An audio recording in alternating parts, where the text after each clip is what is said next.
Who's there? Who's back there? How did you find me? Someone told you that I'd be down here? Who told you that? One of the other disciples? So why are you here? You want to find out a little more about Jesus? You used to be a follower of his, but you aren't anymore? Why is, oh, that's, never mind. I don't need to know why.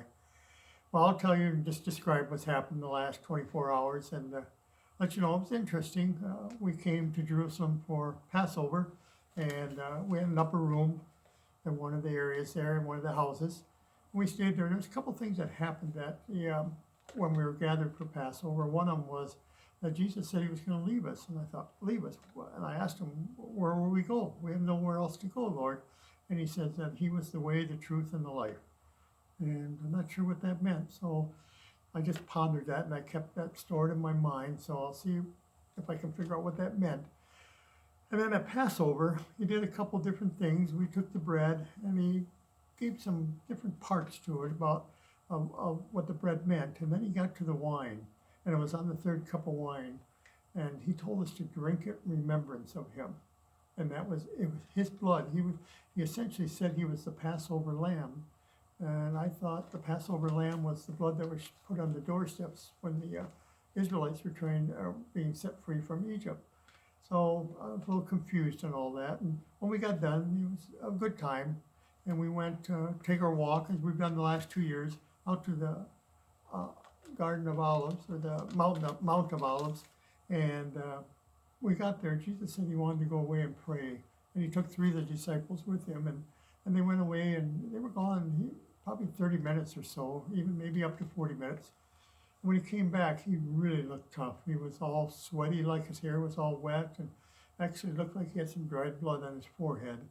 So, and he looked kind of exhausted like, and then all of a sudden there was a group of soldiers from the Sanhedrin that came, and leading the pack was Judas. And I kind of wondered what happened to Judas. He took off during the meal, and Judas came and he walked up to Jesus, and he kissed him on the cheeks. And then just like that, the Sanhedrin guards went and arrested him and took and grabbed a hold of him. And Peter, of course, he grabbed one of the soldiers' swords and he cut an ear off. And Jesus, of course, grabbed that piece of ear and he put it back on the guy and prayed healing, and it healed right up.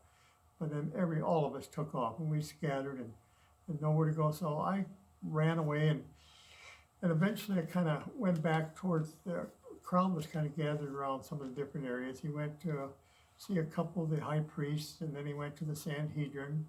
Then he went to Pilate. Pilate sent him over to Herod, and then Herod sent him back to Pilate.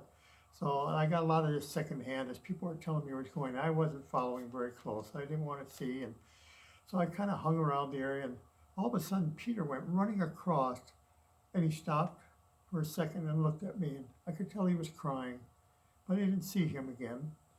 And so I kind of hung back, and I was kind of lost for the day. I didn't know what to do with myself. And it was in the afternoon, around 3 o'clock, all of a sudden, there was an earthquake, and it really, really shook, and it got very dark out. I've never seen it that dark before. It's like the clouds came up all of a sudden, but they must really be thick clouds because it was very, very dark. And so I was afraid. I was really wondering what's going on. And I was thinking of heading south, down towards a friend of mine that lives south. And I kind of hung around a little more. And as I hung around, somebody came up to me and said, "Was one of your disciples Judas?" I said, "Yeah, he's the one that kissed Jesus at the Mount of Olives." And he said, "Well, he just hung himself." I said, "Oh." And inside of me, I said, "That's good, but I know that's not what Jesus would have said. He would have said to forgive him." And I did forgive him. But it was kind of a tough time, and it was really uncertain. So I just kind of hung around there a while. And afterwards, John happened to be walking by, and he told me that he had been out to the cross, and he saw Jesus die. And I could tell he was hurt. And we were all hurt and wondered, where's our mission? What are we going to be doing?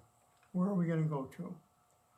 So I thought I'm going to head south. I'm not going to stay up here with the disciples. I told John, I'm not sticking around here. And John kind of encouraged me to stay. He said, all the other disciples, we're going to gather at a house for the night and to pray, and we'll be around. And I said, no, I'm going to take off. I'm going to head down about a mile, and it's a friend's place down that way. And I'm not going to come back till after Passover. You might see me in about 7-8 days if I decide this is worth it. So that's kind of where it ended at. And it's quite a eventful night. I'm not sure what our destiny is, what I'm going to do. I'll see. Hopefully, maybe I'll see you again 7-8 days. Bye.